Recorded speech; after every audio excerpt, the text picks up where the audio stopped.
Hello, students, and welcome back as we begin a brand new chapter on the age of exploration. Following the Renaissance and this period of discovery and rebirth in European civilization, we now have people looking to expand beyond their borders, grow their empires and civilizations, look elsewhere for new means of making money, looking for opportunities to spread their newfound religions, as well as just a curiosity about the world. Please title your notes for today Early Exploration and Global Trade.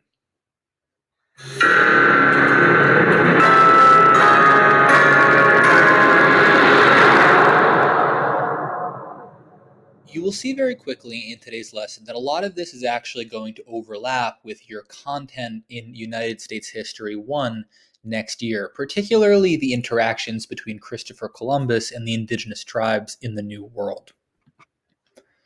So, just to set the stage and really get us started, it's important to note that the Renaissance really encourages this period of adventure and curiosity as Europeans begin looking beyond their border and speculating about how they can actually gain access to these highly desirable regions like India and China. So, one thing that's particularly important to note is that prior to the Renaissance, there is no feasible way that Europeans would have the technological capabilities to really explore beyond their borders or go on these long voyages, whereas the Chinese had much more advanced ships prior to the Renaissance.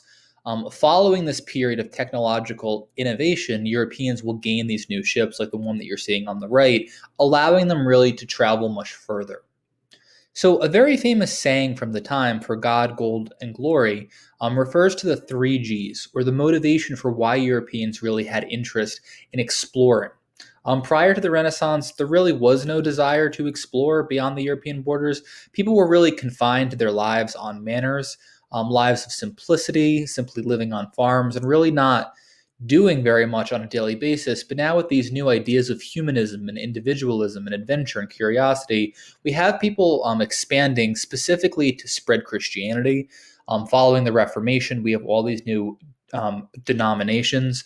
The New World, in particular, will provide a place for a lot of these religions to spread to. It's also an opportunity for imperialism and military conquest. Following the decline of the church's power after the Reformation, we have a lot of modern states or modern countries beginning to develop. These young countries with their new militaries are also going to want to expand their borders and gain more power. And finally, you'll see in today's lesson a thirst for gold and wealth. The materials in the New World in particular are going to be very enticing to European powers like Spain and Great Britain. And they're going to look very closely to see how they can utilize labor forces and this untapped land to make themselves very wealthy. So don't forget, in our previous chapter, we talked about the Crusades. Prior to the series of holy wars, Europe was largely confined to its own little segment of the planet, very much isolated from Asia. But after the Crusades, these new trade routes begin opening, and Europeans get a taste for Asian spices and herbs and things from the other side of the world. However, Muslim empires, such as the Ottoman Empire, controlled trade between the two of them, the Safavids, the Mughals. So the Europeans are looking for a way to get around these empires and essentially save money on the cost of doing trade between Asia and Europe. They want to cut out the so-called middleman. Just to show you this on a map, the desirable region, of course, would be Asia. The Europeans want to get there. But unfortunately, because of the powerful Islamic empires in the Middle East, which we talked about at the beginning of this year, they're going to have to look for ways to get around this. So either by going around Africa or going north of the Islamic empires, which at the time would have been impossible to cross without any kind of roads or bridges, and it being largely rocky or frozen terrain. So it's actually Portugal that first leads the way into this dawn of discovery or age of exploration. Prince Henry is famously nicknamed the Navigator because of his exploration around Africa. He is the first to really delve into the northern part of Africa and begin exploring there. And there he actually finds spices and riches. They're going to begin kicking off this time period where the countries of Europe are frantically looking for ways to explore and find these new enticing things. So Henry the Navigator sets up trade routes into Africa, and eventually this is one of the harbingers or precursors to the slave trade. As Europeans realize that Native Americans in the New World do not make an adequate labor force for two reasons. One, because of their mentality of not serving Europeans, and secondly, because so many of them die so quickly. The beginnings of the slave trade here in the early 1500s will lay the foundation for the later slave trade that we'll talk about in a future lesson. So, Bartholomew Diaz is the first to sail to the very southern tip of Africa. And of course, during all of these different expeditions, many Europeans will stay in these regions. And you'll see in the future of this course how we end up with white settlers in parts of Africa. And it really stems back to this time period. Vasco da Gama is the first to actually sail around the tip of Africa and go to India, finding a region that's extremely, extremely valuable. For the most part, most trade up until this time was coming from China. So by finding all of these riches in India, the British, the French, the Portuguese, the Spanish become extremely interested in India.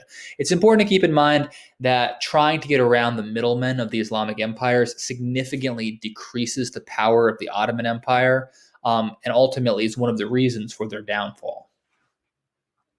Just to show you on a map, here's da Gama's voyage. You can see he begins in Portugal and then makes his way all the way around the southern tip of Africa over to India. Again, cutting out the middleman here and not passing the Islamic empires. So now we're going to transition to a man that, of course, you've heard of before, Christopher Columbus. So we've mentioned a few of the historical figures that are intertwined in this story previously. So just listen carefully as I kind of explain the background of his voyage. So Christopher Columbus was traveling all throughout Europe looking for someone to sponsor his voyage, and most Europeans dismissed him. He claimed that he could essentially sail through the Atlantic Ocean and make his way to India. At this time, it was common knowledge that the world was a sphere, so the myth that people thought that the world was flat is not accurate at all. People simply thought there was no feasible way to cross the Atlantic Ocean and actually make it back. He ultimately finds someone to finance his voyage in the form of the dual monarchs from Spain, King Ferdinand and Queen Isabella. You might remember them as the parents of Catherine of Aragon, who will ultimately marry King Henry VIII of England. I know it's a lot of names, it can be kind of confusing. King Ferdinand and Queen Isabella basically give Columbus 3 ships, the Nina, Pinta, and Santa Maria. In their view, they're not very expensive. They look at this as kind of like a who cares gamble. We'll probably never see this guy again, but perhaps he will find something and it will pay off. And ultimately, of course, he does find something significant and it changes the fate of civilization as we know it. So this denotes Christopher Columbus's several voyages to the New World. Interestingly, Christopher Columbus never steps foot in North America, so our collective understanding of what his legacy is very skewed. Almost all of his time exploring really is limited to the Caribbean, in the Bahamas, the Dominican Republic. Of course, I'm talking about modern day countries. At the time, it would be Hispaniola. So the actual indigenous tribes that he's interacting with are entirely Caribbean tribes by modern day standards. So what I'd like you to do is take a look at the background reading in the syllabus and answer these 2 questions. If you need to, pause the video here, answer the questions, and then resume to go over the answers. So just to go over these together, the first question asks, how does Columbus first describe the Native Americans that he encounters? Interestingly, he's enamored by their size and how strong they appear. He talks about them as bold, very, very strong and impressive specimens. He's also enamored by their kindness and how willing they are to trade with the Europeans and take them in. The second question asks, how does Columbus's return trip to the Americas compare to his first? You will see this more closely in our roundtable discussion reading as well, but Christopher Columbus becomes increasingly desperate as time goes on. He's going there for the purpose of finding gold and to find riches. And although his discovery of this new landmass that will eventually become the Americas is really important for human history, he's not finding a lot of gold, And the resources that he's initially bringing back are not very profitable.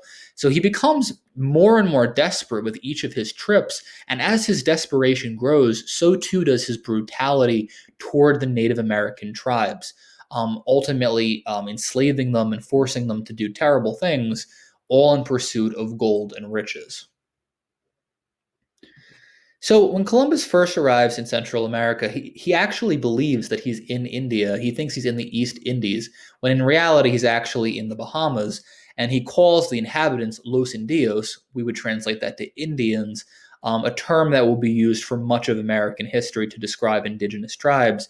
By modern day standards, comparably, we usually refer to them as Native Americans, or people who are native to the American continents. So please pause the video here and take a look at primary source A. This is from the Journal of Columbus, and once you finish reading the primary source, answer this question. What was the initial contact between Europeans and indigenous peoples like? So, just to go over this together, you can see in this primary source that Columbus remarks how delighted they are to trade with the Europeans. They are fascinated with their pale skin and their guns and their ships, and they almost view them as like godlike. He says that they become wonderfully attached to the Europeans, and they basically give them whatever they want. So finally, take a look at this other primary source B, and do the same thing. Pause the video and read the primary source, and then answer the two questions that follow. Number one, how does Christopher Columbus view the indigenous populations when he first lands in the New World? And number two, what advice does he give to the Spanish king Ferdinand? So, according to Columbus's journals, he views the Native Americans as impressive in terms of their physical form, but he says that they're far less advanced than Europeans. He writes, "For with 50 men, they can all be subjugated and made to do whatever is required of them," meaning that with our superior technology, the Europeans, and knowledge, it would be really easy to enslave these people. He says they have no arms, guns, and are without warlike instincts. They all go naked, and they are so timid that 1,000 would not stand before 3 of our men. So, in terms of the second question of what he's advising the Spanish king to do, he's really arguing that Native Americans can be enslaved and turned into a labor force for Spain. And you'll see that this is largely going to happen in the form of the encomienda system. However, it won't last long because of disease, ultimately wiping out about 90% of indigenous peoples in the New World. So, to begin closing up this lesson, a power struggle emerges between Spain and Portugal. So, don't forget, it was initially Portugal that was leading this dawn of discovery and age of exploration, and now you have Spain claiming ownership of the New World. Both regions claim that they have found islands to the right of Africa first, and it cues the Catholic Pope basically to get involved. So basically, the Pope signs the Treaty of Tordesillas, a really significant treaty from history that draws an imaginary line through the world, essentially, allowing Spain to basically explore in one part of the world and the Portuguese to explore in the other. Just to show you this on a map, this is the line here. This map points it out more clearly. So the Spanish are allowed to explore to the left of this line, whereas the Portuguese are allowed to explore to the right.